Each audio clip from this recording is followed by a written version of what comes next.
You know how some stories are clearly designed to teach you how to behave? But what about the ones that teach you how to fight back? Today, we're diving into how a story can become a blueprint for resistance. Do as you are told, and no harm will come to you. This one line, it's basically the golden rule in so much classic children's literature. It's this crystal clear promise from an adult to a child, and the message couldn't be simpler. Obedience equals safety.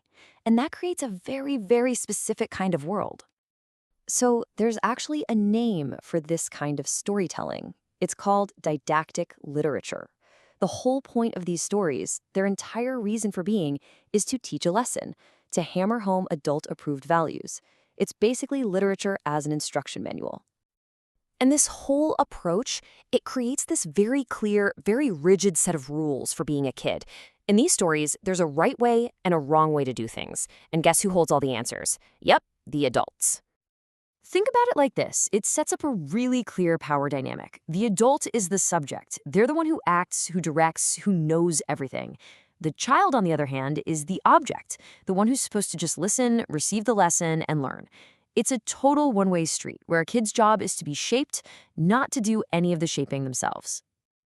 But what happens when a story comes along and just rips up that entire rulebook? Well, that is exactly what Mildred D. Taylor does in her incredible novel, Roll of Thunder, Hear My Cry.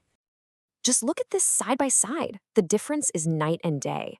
Where the child was once this passive receiver, Taylor makes them an active agent. Adults, they stop being just instructors and they become guides. And the whole goal of the story shifts from just imparting rules to actually fostering resistance. The entire model gets flipped on its head. And here's the thing, and this is so important. For the Logan children who are growing up Black in the Jim Crow South during the Great Depression, having agency isn't some luxury. It's not about just, expressing yourself.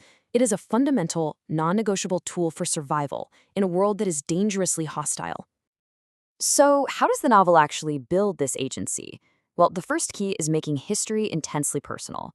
Because to fight back against your present reality, you have to understand the past that built it. Not as some boring lesson in a book, but as something that affects you every single day. Let's take the Logan family's land. Our narrator, Cassie, who's only 9, by the way, she can recite this history by heart. She knows the exact years her grandpa bought the land. She knows that the price of cotton tanking in 1930 is the reason her dad has to be away from home working on the railroad. See? History isn't abstract. It's the reason her dad isn't there. It has a real, tangible effect on her life. And the novel absolutely does not shy away from the brutal parts either. Mr. Morrison tells the children in these raw, unfiltered terms about how his family was bred like livestock during slavery. This is not a sanitized history lesson. It's a devastating personal testimony that makes the true horrors of the past impossible to ignore. And when their mom, Mary, worries that hearing this is just too much for them, their father, David, he insists. He says this knowledge isn't some burden they should be shielded from. No, it's their inheritance. It's their history, and they have to understand it to survive their present. And this idea, it's driven home by Mary Logan's own quiet, powerful act of resistance. She's a teacher, and she takes these racist, hand-me-down textbooks and literally pastes over the pages to teach her students the real history of slavery, not the clean, unproblematic version approved by the white school board. She risks her job for this because she knows the truth is a tool for empowerment.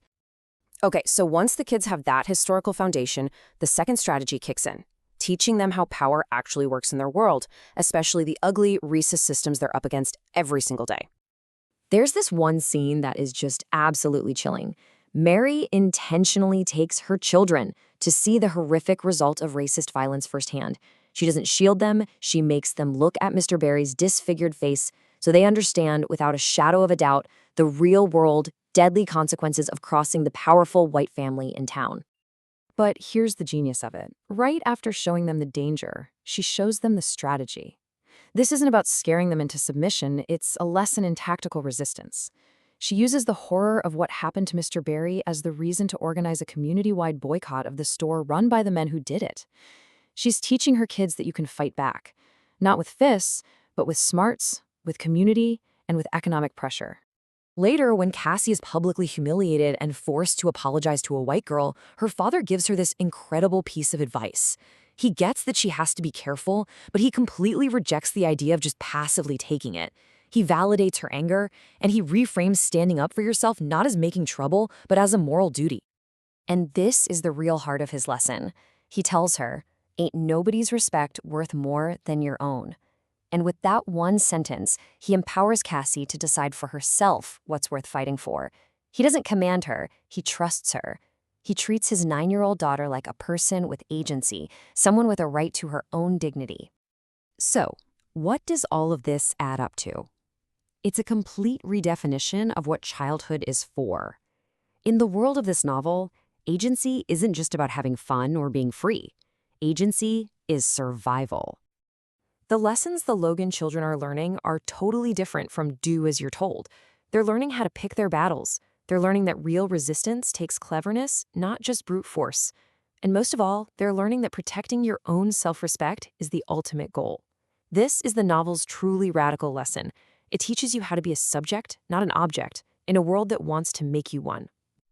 Uncle Hammer just sums it all up perfectly here. The world is going to be tough, and people are always going to try to tear you down. But the final choice, whether or not you let them, that choice is yours. Agency isn't something that's given to you. It's something you have to claim over and over again. Which leaves us with a huge question, doesn't it? In a world that is fundamentally unfair, what's the most important lesson a story can teach a kid? Is it how to behave, or is it how to resist? This novel makes a powerful case for the second one, suggesting that maybe the most important stories aren't the ones that give us rules, but the ones that give us tools.